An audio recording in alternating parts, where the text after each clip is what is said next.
मत्ती चैप्टर 15 इन भोजपुरी। मत्ती सुसमाचार 15वां अध्याय का मनन। ये अध्याय में 39 वचन बटे। ये 39 वचन में 39 वचन का सारांश का हम लोग ध्यान करल जी।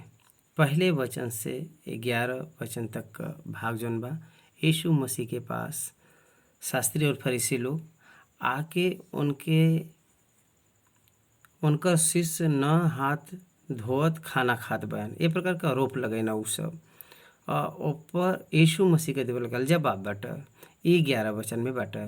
12वां वचन से लेके 20वां वचन तक का भाग में प्रभु यीशु उनके शिष्य से विशेष विषय पर हृदय ए अंश के बारे में बताए बयान।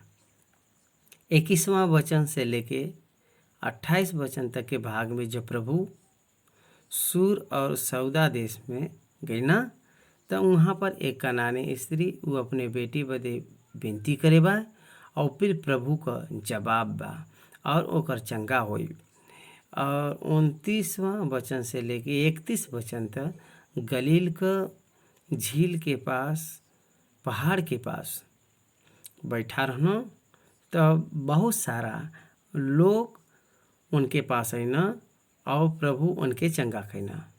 और 32 वचन से लेके जब हम अध्याय के अंत तक देखल जाए तो 4000 लोगन के प्रभु 7 रोटी और थोड़ा सा मछली से वो आहार देवे के तरीका के बारे में वहाँ लिखल गल बाटे।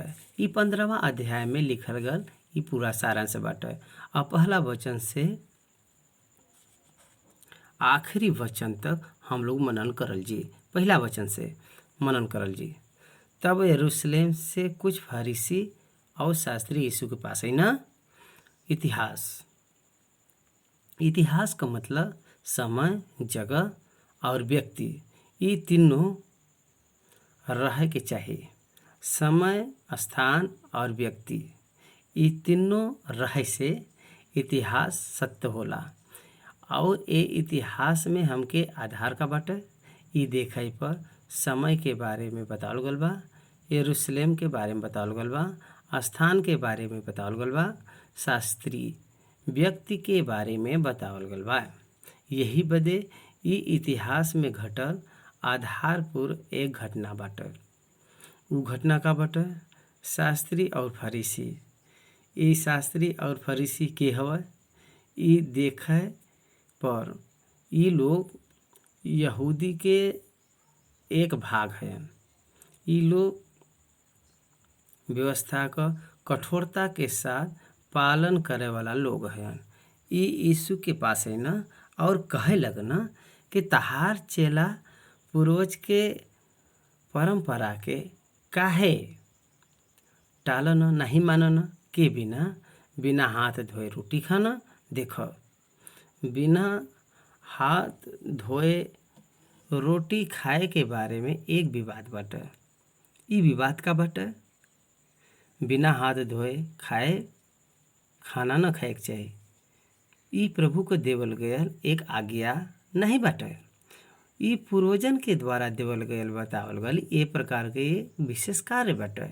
यही बदे पूर्वज लोग एक शुद्धिकरण प्रथा के रूप में रखे बयान, पवित्र रखे बयान। यही बदे बिना हाथ धोए खात हुए तू पूर्वज के बात के काहे टालत बया। वो प्रभु यीशु के का बतावल चाहत बा, तू जौने धर्म का स्थापना करत बया वो पूर्वज के नियम से अलग बाटे। इतना ही बाटे, सिर्फ यहूदी का जो लोग रहना ये प्रथा का पालन करत न, वो बिना हाथ धोए खाना नहीं खात न। लेकिन यीशु मसीह का अनुसरण करे वाला लोग चेला जौन रहना बिना हाथ धोए खाना खात न। यही बदे हाथ धोए वाला हम सही रूप से धर्म का पालन करत भाई, हम सही रूप से भक्ति करत भाई। ये प्रकार से वो लोग ये बात उनके बतावल चाहत न। ए प्रकार से प्रभु उनके एक प्रश्न से जवाब देना, प्रश्न से प्रभु यीशु मसीह प्रश्न के साथ जवाब देते रहना। निर्गमन 21वां अध्याय 17वां वचन में प्रभु कहना, जे अपने पिता अपने माता के श्राप दे वो निश्चय मार डालल जाए। और लेकिन प्रभु यीशु मसीह के दिन में याजक लोग धार्मिक लोग एक नया आज्ञा के लिए न वो कहावत, अगर कोई अपने माता पिता के कुछ देवल चाहता तो अगर वो परमेश्वर के समर्पित करे से आप खुद माता पिता के देवे के आवश्यकता नहीं बाटे, उनकर देखभाल करे के जरूरत नहीं बा, वो दोषी न ठहरी हैं। ये प्रकार से रीति रिवाज के लिए न उ सब ई वचन के विरुद्ध बाटे। ई बड़ा लोगन का लगावल गयल प्रथाइक बाटे, बड़ा लोगन के ई प्रथा बाटे। वचन के विरोध में रहे से पालन करे के चाही कि नहीं, पालन नहीं न करे के चाही। अगर ऐसन बाटे तो तू काहे एकर पालन करत बा, तू काहे ए प्रचार के सपोर्ट करत बा। ई बात के प्रभु उनसे पूछना। देखा, अगर कोई अपने माता पिता से कह कि जौन कुछ तहके हमसे लाभ पहुँचा सकत रहल वो परमेश्वर के भेंट चढ़ायल जा चुकल बाटे, तो वो अपने पिता का आदर न करे। देखा, निर्गमन का पुस्तक 21वां अध्याय 17 वचन में हमके देखे के मिलला कि जे अपने माता पिता का आदर न करे वो निश्चय मार डालल जाए।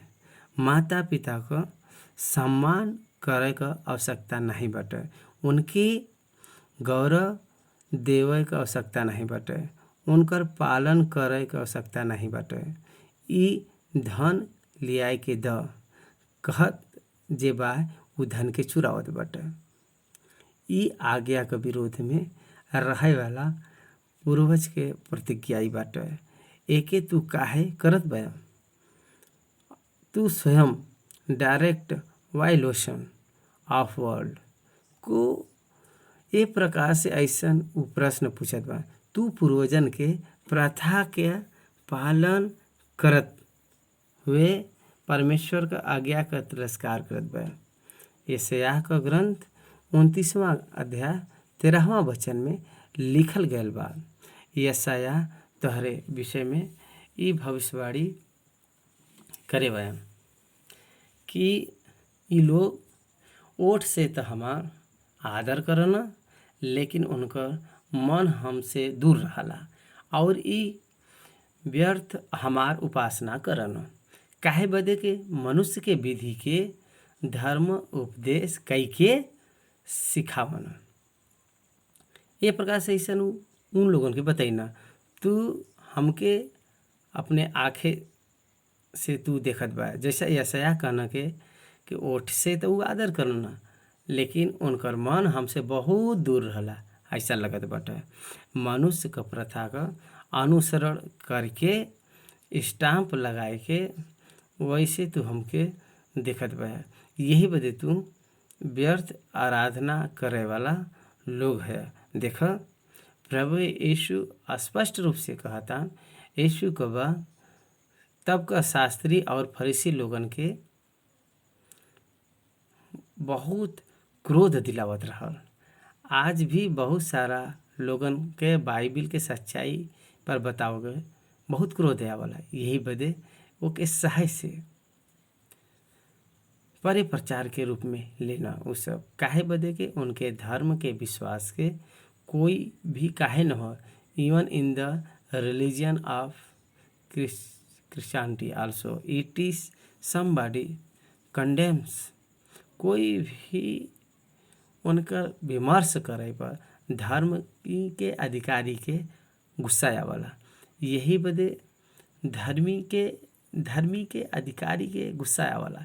उ यहाँ पर प्राथमिकता नहीं देवल गल बाटे। परमेश्वर के हम कितना प्राथमिकता के देते भाई ये हमके पता रहे के चाहिए। मसीह धर्म में बताई गुड फ्राइडे का पालन करना, क्रिसमस का पालन करना और बहुत ज़्यादा प्रथा क पालन करन। एके करे बदे परमेश्वर नहीं कहे बा। ये रिलीजियन सिस्टम बदे बड़ा लोग एक सिस्टम बनाए बा। यही बदे ए प्रकार से चलला। यही बदे आप अगर ध्यान दिले बा तो एक एक कलेसिया में एक एक पैटर्न ऑफ वर्शिप रहला। समय भी भिन्न दिखाई अलग प्रकार के दिखाई। एकर मतलब का बाटे मनुष्य अपने जीवन में मसीह के प्रचार के फलवंत करे बदे कुछ डिसिप्लिन के समाज में बनाए बा। ई परमेश्वर के वचन में नहीं आवाला। तब उ लोगन के अपने पास बुला के उनसे कहना सुनो और समझा। जौन चीज मुंह में जाला उ मनुष्य के अशुद्ध नहीं करला, लेकिन जौन चीज मुंह से निकलला वही मनुष्य के अशुद्ध करला। ए डिवाइड पब्लिक में ई विवाद होत बाटे। तब यीशु उनसे कहना जौन कुछ मुंह में जाला उ पेट में जाला और संडास से निकल जाला, लेकिन जौन कुछ मुंह से निकलला उ मन से निकलला और उ मनुष्य के अशुद्ध करला। 12वां वचन से लेके 20वां वचन तक ओकरे अर्थ के उ बताए बा। तब चेला आए के उनसे कहना का तू जानत बा के फरीसी ई वचन सुन के धोके खाए बदे अगर एक बात में ही कहल जाए तो उनके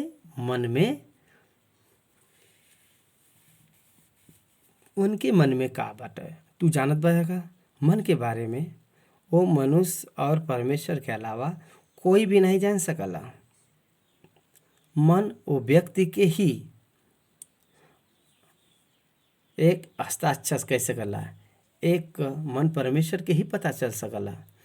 शैतान के भी एस इट इज मैन के जाने बदे अवकाश नहीं देवल गल बाटे।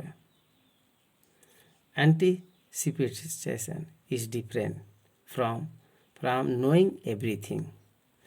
कल्पना करब और सच्चाई के जानब दोनों अलग बात बाटे। यही बदे प्रभु यीशु से चेला लोग कहनो तू उनके मन के जान गेला का। प्रभु कह सकत रहना हाँ हम जानत भाई, लेकिन दीर्घ जवाब के दिले बा जानत भाई। ये बात बताओ बदे लंबी बात के कहे बा उ का हवे बात जानत बा। यीशु कहना हर पौधा जौन हमरे स्वर्गीय पिता नहीं लगाए बा उखाड़ल जाई। पौधा मनुष्य के दर्शावला, लगावे वाला परमेश्वर है। जेके न लगावल जाई उखाड़ल जाई। मतलब पिता के द्वारा न लगावल जाला, शैतान के द्वारा लगावल गयल उखाड़ल जाई। मतलब पौधा खड़ा बाटे, जौन पौधा खड़ा बाटे उ उखाड़ल जाई। फिर के लगाए बा पिता के लगाए के बिना कुछ पौधा लगावल गल पौधा के रूप में प्रकट करे वाला प्रचारक हों, शास्त्री और फरीसी हन। इनके बारे में बतावत बा हमार पिता के द्वारा के लगावल गयल को मतलब हमरे पिता के द्वारा नियुक्त करल गयल, चुना गयल, हमरे पिता के द्वारा नियुक्त करल गयल सेवक ही लोग सिर्फ स्थिर रही हैं। बाकी के जो लोग बा सब के सब उखाड़ल जाइ हैं। उखाड़ल जाए को मतलब फेंक देवल जाई। They can not stand before God in the haven. स्वर्ग के राज्य में ऐसा लोगों का प्रवेश न रही है। ये बता देना आन्हर अगर आन्हरा के रास्ता दिखावे तो दुनों को दुनों गड्ढा में गिर पई हैं। वो अंधा होई के वो अंधा के कैसे देखई हैं। बाइबल ग्रंथ बताओ न के यीशु अकेला स्वर्ग के राज्य में लेके जाइ हैं। यीशु मसीह अकेला स्वर्ग में जाए का रास्ता है। ये बात के उ बतावत बा। ये बात के अंगीकार करी? अंगीकार न करे वालन के परमेश्वर अंधा कहे बा। बाइबल कहता आत्मिक आँख जेकर खोलल न जाई उ धर्म के अनुसार मसीह होने पर भी वो आध्यात्मिक रूप से अंधा बाटे। जेकर मन शुद्ध रहला उहे परमेश्वर के देख सकना और यीशु के लहू के द्वारा मनुष्य शुद्ध होला। यही बदे अंधा होई के अंधा के मार्ग नहीं दिखाई सकल। एकर मतलब ई हवे के सत्य मार्ग और अनंत काल का जीवन यीशु के न जान के प्रचार करे वाला दे में belongs to any kind of religion, no matter in all teaching। मसीही धर्म हो या कोई और धर्म काहे न हो, उद्धार के सुसमाचार को सुनावे वाला अंधा के मार्ग दिखावे वाला रहे। वैसे ही रहे से दुनों को दुनों गड्ढा में गिर जी हैं। उ गड्ढा का हवे? अधलोक हवे। प्रचार करे वाला अधलोक में जाई और प्रचार सुने वाला भी अधलोक में जाई। अब वो प्रचार का कोई उपयोग नहीं होत बाटे। वो प्रचार व्यर्थ बाटे। शास्त्री और फरीसी लोग जौने प्रचार के सुनावत ना उ पूर्वज के प्रथा के बतावन, लेकिन प्रभु के आज्ञा के नहीं बतावत बान। उ परमेश्वर के आज्ञा के छोड़ के मनुष्य के भक्ति मार्ग के, मनुष्य के आवे वाला बात के बतावत बान। ओकरे बाद पतरस 15वां वचन में कहे बा, यही कारण आवे वाला बात के उ बताए बा। ओकरे बाद पतरस 15वां वचन में कहे बा, ए दृष्टांत का मतलब बाटे? तब यीशु उनकी डटना और कहना, का तहु अभी तक नहीं समझला? मतलब अब तक नहीं समझला? अब तक जौन कुछ हम तह से कहली नहीं समझला? का हवा देखई पर जौन कुछ मुंह में जाला उ पेट में पड़ला और उ संडास से निकल जाला। मतलब एकर भोजन वस्तु मुंह से जाला और पाचन क्रिया होला, ओकरे बाद उ बाहर निकल जाला, फिर बाहर उ निकल जाला। लेकिन जौन कुछ मुंह से निकलला उ मन से निकलला। मुंह से बाहर आवे वाला वस्तु हो बात। यही बदे मुंह से निकले वाला बात मनुष्य के अपवित्र करला। काहे बदे के बुरा विचार, हत्या और स्त्री गमन, व्यभिचार, चोरी, झूठी गवाही और निंदा, ई सब मन से निकलला। मन से बाहर निकले वाला ई पाप के क्रिया में मनुष्य के अपवित्र करला। लेकिन परमेश्वर के सम्मुख हाथ बिना धोए भोजन कर मनुष्य के अशुद्ध नहीं करला। ई बात के स्पष्ट रूप से बताए बा। 21वां वचन से 28वां वचन तक यीशु वहाँ से निकल के सूर और सौदा प्रदेश की ओर चल गए और उ प्रदेश में एक कनानी स्त्री मतलब gentile women, she was not belongs to Jewish community. वह यहूदी धर्म का औरत नहीं रही। वो प्रभु के पास अन्य जात का औरत आई और आके के चिल्लाए के कहे लगी, हे प्रभु, हमरे बेटी के दुष्टात्मा सतावत बा। लेकिन वो उनके कुछ उत्तर नहीं देना। तब उनकर चेला उनसे जाए के विनती करना के इनके विदा कर, काहे बदे कि हमरे पीछे चिल्लावत आवतिया। प्रभु से रिक्वेस्ट करना। यही बदे उनके मौन का जवाब देना, उत्तर देना के इस्राएल के घराना के खोए हुई भेड़ के छोड़ के हम कोई के पास नहीं भेजल गए। यीशु मसीह के पहले आगमन में वो अपने खुद के प्रजा बदे आयल न। उनके निज प्रजा उनका तिरस्कार के न। पिता हमके पहले आगमन में यहूदी के बचाव बदे भेजना। ये अन्य जात का हवा, इनका सहायता हम कैसे करब? ए प्रकार से कह के यीशु प्रणाम करे वाला और विनती करे वाला वो स्त्री से कहे लगना, लड़का का रोटी लेके कुत्ता के आगे डालब अच्छा नहीं होला। बहुत सारा लोग ये प्रकार से सोचन कि प्रभु ओकर ना कहना, मजाक कहना, उनसे बहुत कठोर बात कहना। ऐसा बात नहीं बाटे। उनके अंदर के विश्वास के बाहर ले आवे बदे प्रभु उ बात के कहत बयान। वो समय का यहूदी रिलेटिव्स, वो समय के जौन यहूदी लोग रहना, उनकर कल्चरल रिलेवेंस में अन्य जात के लोग कुत्ता से तुलना करत ना, कंगाल और दरिद्र के समान ओके दिखावत ना। यही बदे उ लोगन के छुअत नहीं रहना, उनके अशुद्ध मानत ना। वैसे ही यहूदी बदे जन्म लेके यहूदी बदे आयल गल व्यक्ति कहत बहन, लड़का का रोटी लेके कुत्ता के आगे डालब अच्छा नहीं बाटे। वो कहना, हाँ प्रभु सत्य है, लेकिन कुत्ता भी वो चूर चार खाना, और जौन कुत्ता स्वामी के में से गिरला। सच बात बा। मार बस बा, कितना बड़ा विश्वास वो औरत के बा। सच में तू यहूदी है, यही वजह तू बड़ा बया। यहूदी होए के नाते व्यवस्था आपको बाटे, आपको देवल गल व्यवस्था बा। 10 आज्ञा भी तहार बाटे, भविष्यवक्ता भी तहार बा, परमेश्वर भी तहार हवा।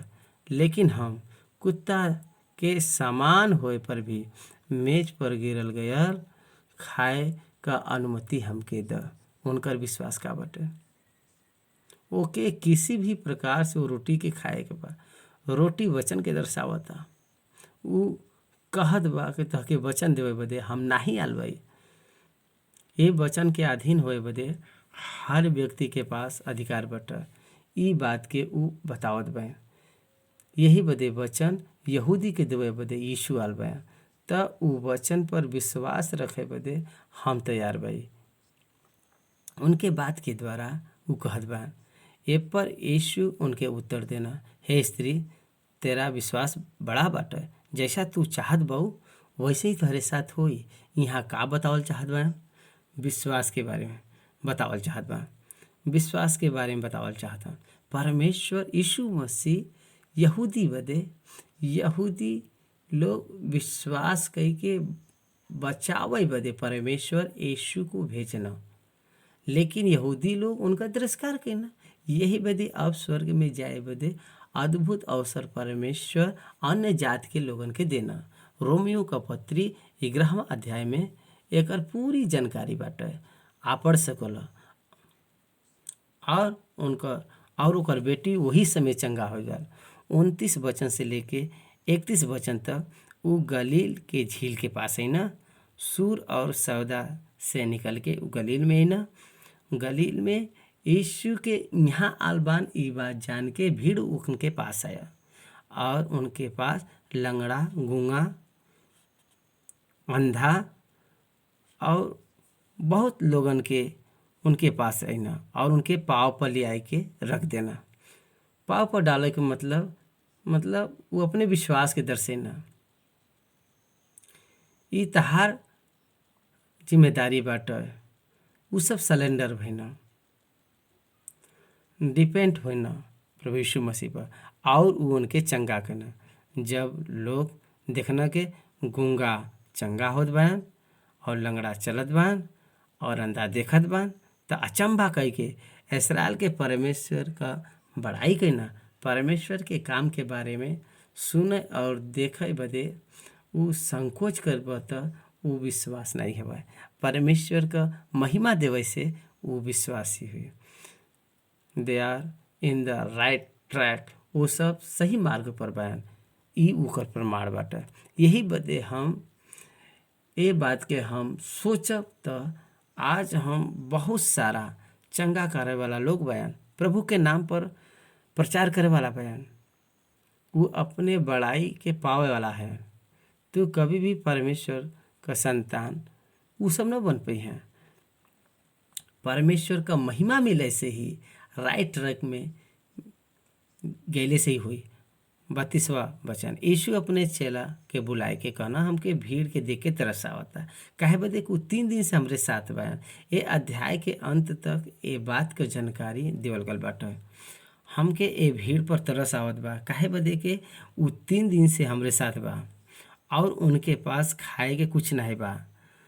हाँ, हमरे पास खाए के कुछ नहीं बाटे तो प्रभु हमरे पर तरस खई हैं। हम उनके भूख पीड़ा नहीं देवल चाहिला, कहीं ऐसा न हो के रास्ते में उ थक के रह जाए। चेला उनसे कहना, हमके ये जंगल में कहाँ से इतना रोटी मिली कि हम इतना बड़ी भीड़ के खिला सकी। यीशु उनसे कहना कि तोहरे पास कितना रोटी बाटे। उ उनसे कहना, 7 और तन्नी का छोटा मछली बा। तब उ लोगन के भूमि पर बैठे बदे आज्ञा देना और उ 7 रोटी और थोड़ा का मछली लेके धन्यवाद दे के तोड़ना और अपने चेलन के देत गईना और चेला लोगन के देत गईना। हम 14वां अध्याय में प्रभु 5000 लोगन के भोजन देत हुए देखे बा। यहाँ पर 4000 लोगन के भोजन देत बा। वहाँ पर 5 रोटी और 2 छोटा मछली, यहाँ पर 7 रोटी और छोटा मछली। ये प्रकार से दूसरी बार रोटी देत यहाँ पर दिखाई देत बा। तब वो भीड़ के विदा कई के नाव पर चढ़ गई ना और मत्थन देश का सीमा में आईना। कफरनहूम के दक्षिण भाग का 10 किलोमीटर के दूरी पर रहे वाला मध्यम देश में उगईना। यहाँ पर यह अध्याय समाप्त होत बाटे। हम ये अध्याय में जौन चीज़ बताए भाई उनमें से विशेष रूप से ये बात के जाने के चाहिए कि परमेश्वर के अधीन हुई, परमेश्वर पर विश्वास करब और परमेश्वर के द्वारा उपदेश के पाई, परमेश्वर के द्वारा चलाइल जाई और परमेश्वर के द्वारा पालन पोषण करल जाई। ई मुख्य रूप से ये अध्याय में देखे के मिलला। मनुष्य का मन सबसे बड़ा धोखा देवे वाला चीज है। यिर्मयाह का ग्रंथ में मिलला, मन तो सब वस्तु से अधिक धोखा देवे वाला है। उम्मीद आध्यात्मिक ग्रस्त रोग होला। मनुष्य का हृदय में से सब बुराई बाहर निकलला। यही बदे मनुष्य का मन सुधरे के चाहिए। मनुष्य का नियम नहीं, मनुष्य के अधीन नहीं। अगर कोई के बदलाए के बा तो वो मनुष्य का मन, मनुष्य का मन पाप और पाप के स्वभाव से उभरल रहला। सिंफुल नेचर, पुराना स्वभाव मनुष्य के मन में बसल बाटे। ये प्रकार से एक छुटकारा के पावे बा। ये प्रकार से परमेश्वर आपके अंदर निवास करे के चाहे। ये प्रकार से परमेश्वर आपके जीवन में निवास करके पुराने स्वभाव के बदली हैं और ये प्रकार से शरीर का सारा, मन का सारा स्वभाव जन बा वो बदल जाए। जब तक हम लोग शरीर में बाई जाए तब तक पाप करे का अवकाश बा, लेकिन पवित्र आत्मा के सामर्थ के द्वारा अंगीकार करे के द्वारा पश्चाताप कई के उपार से छुटकारा पाए सकला। ये प्रकार से ये अध्याय नई बात के सिखावत बा। विश्वास के साथ जीवन के बितावे बदे बहुत सारा लोगन बदे ये लाभदायक रूप से हम जीवन के बिताए सकीला जा।